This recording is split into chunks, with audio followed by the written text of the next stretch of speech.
Hello and welcome to AAFT 24/7। I am Radhika Sharma. Poetry के शब्द जब दिल को छू लेते हैं तो सिर्फ कविता नहीं, एक एहसास बन जाते हैं। आज हमारे बीच ऐसी ही कवित्री मौजूद हैं, doctor Geetika Chaturvedi. Hello ma'am, how are you? मैं बिल्कुल ठीक हूँ, आप कैसी हैं? मैम मैं भी बिल्कुल ठीक हूँ। तो मैम, इस लिटरेरी फेस्ट में आप यहाँ पे कविता करी आज आपने, तो मैम आप कविता को लिटरेचर से कैसे जोड़ती हैं? मतलब आप कविता को कैसे लिटरेचर में ला पाती हैं अपने?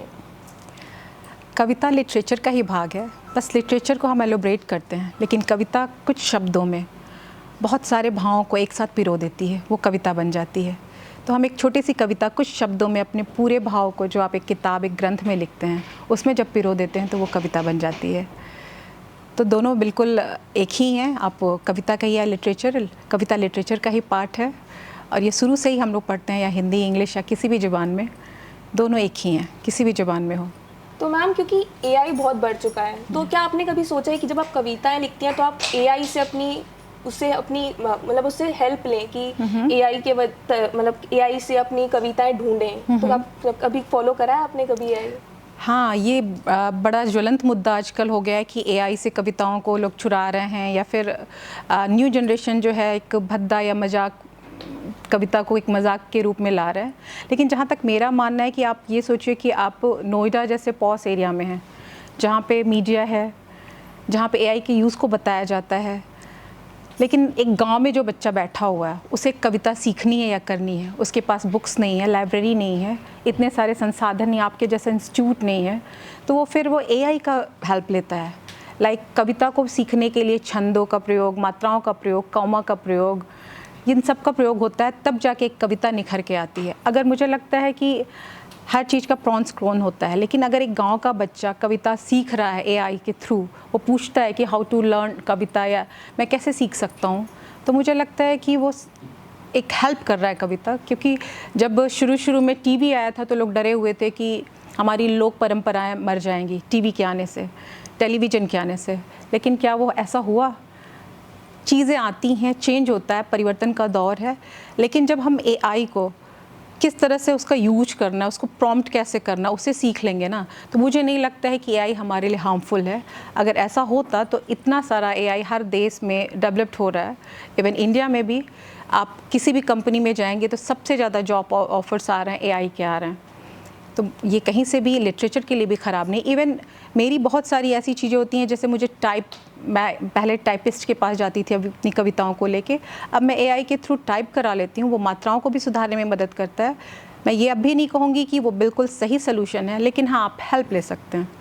तो आपको अपनी कविताएं लिखने की प्रेरणा कहाँ से मिलती है? कुछ तो देखिए बाय नेचर भी होता है, और कुछ ऐसा माहौल होता है कि आप सीखते हैं, किसी से आप बहुत ज़्यादा प्रभावित होते हैं।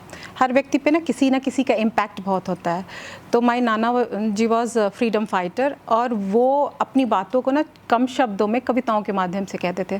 That was very effective at that time also.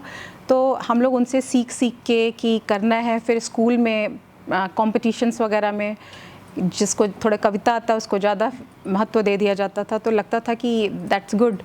तो धीरे धीरे सुनते किसी भी चीज़ को कहने से पहले ना सुनना सीखना पड़ता है, तब वो आती है। अगर आपको एक किताब लिखना है तो उसके लिए कई किताबों को पढ़िए। एक कविता लिखनी है तो कई कविताओं को सुनिए, जानिए कि वो कैसे लिखी जा रही है, क्या उसका पॉज है, क्या कहना चाह रहा है कविता। तो मेरा भी वहीं से आया और मैंने धीरे धीरे सीखा। आपकी कोई अपनी फेवरेट कोई कविता हो तो आप दर्शकों को सुनाना चाहेंगी? किसी के लिए भी ना अपनी माँ से फेवरेट कुछ नहीं होता है। तो मेरी भी एक कविता थी जो मैंने अपनी माँ के ऊपर ही लिखी थी, पहली कविता थी जो मैंने क्लास 7th स्टैंडर्ड में लिखी थी। तो मैं वो सब सुना देती हूँ। थोड़ा सा ओके। ए ममता मई अम्मा तू कमाल है। We call to our mom amma. ए ममता मई अम्मा तू कमाल है, ए ममता मई अम्मा तू ही कमाल है, तू ही मेरे जीवन की मिसाल है। तुझे दे दूँ जीवन की सारी खुशियाँ, सारी संतुष्टि, बस उसी पल का मुझे इंतज़ार है। ए ममता मई अम्मा तू कमाल है। Thank you so much. Thank you Radhika. ऐसा एडवाइस जो आप न्यू जनरेशन को देना चाहेंगी?